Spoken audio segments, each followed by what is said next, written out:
सब देवता में पहले आइला। हां जी। और जब काम सफल हो जाला तो बाद में जाइला।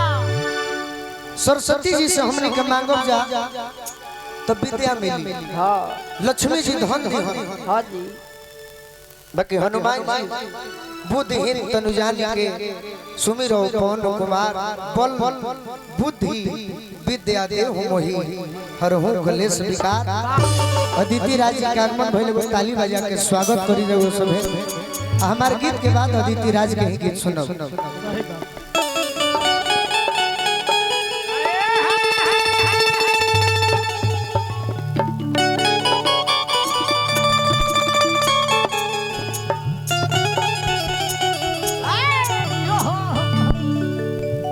भक्त हम के हनुमान जी हम कतना राउर बड़ाई करी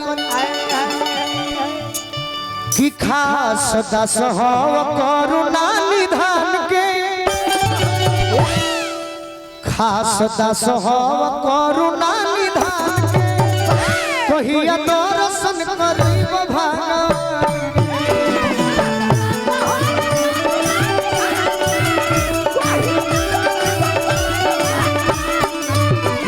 सदा सहव करुणा निधान के कहिया दर्शन करब भगवान के।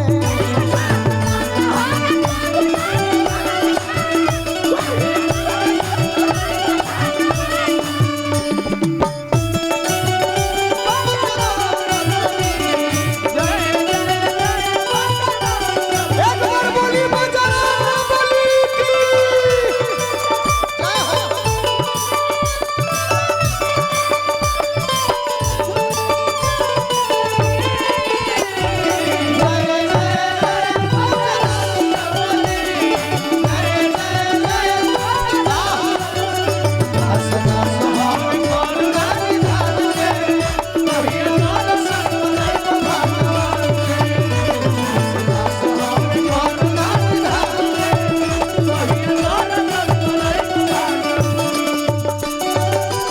आज भैया दुनिया में बहुत हम लोग के देखत नहीं। हां जी।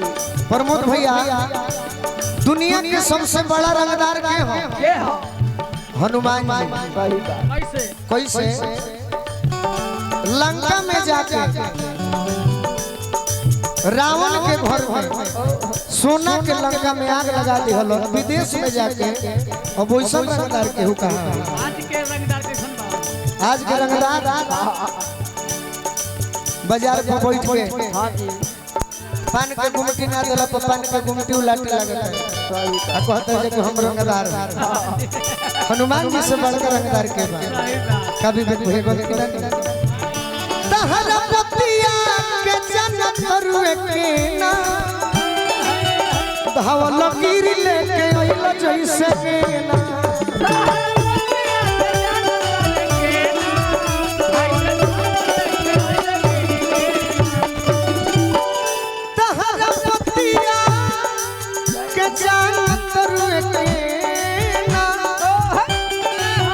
धावल गिरी लेके आइला जैसे ना।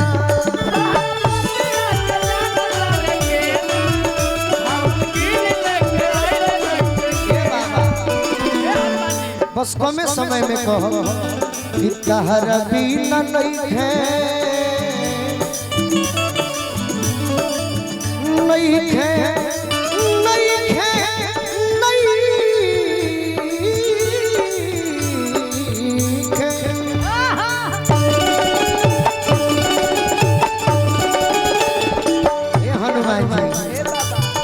तहरा बिना नइखे तहरा बिना नइखे बोलुओ के मारे कि तहरा बिना नइखे अरे गोलुओ के मान के आ कबले तो रसन करब भगवान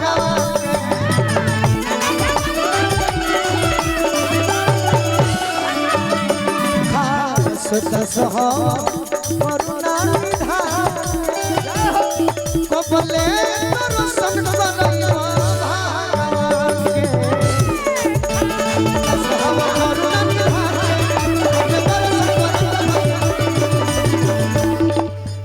टीम है। ऐसा टीम कोई है नहीं, सभी अच्छे लेकिन ऐसा सेटिंग वाला टीम भवानी भैया कहीं नहीं कहीं पूरा भोजपुरी में मेरा यूट्यूब पर सुन ले अंजनी चाचा से बढ़िया केहू तबालची नहीं बाकी तबालची बढ़िया है हम कहिले तो बड़ा हंस ले के मजाक होता है बाकी सेटिंग देखिए अच्छा लगी तो हम एक गीत पर हमारा भैया खातिर ताली बजा दे पूरा टीम खातिर कितना पतिया के करुए के ना धावन गिरी लेके आइला नहीं सके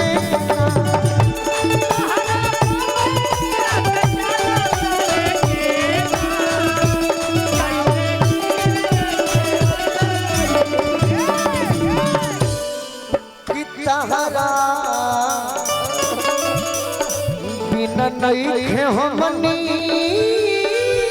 के मान के जय हो बाबा तहरा बिना नहीं खे गोलुआ के मान के कहिया तोर संकर भगवान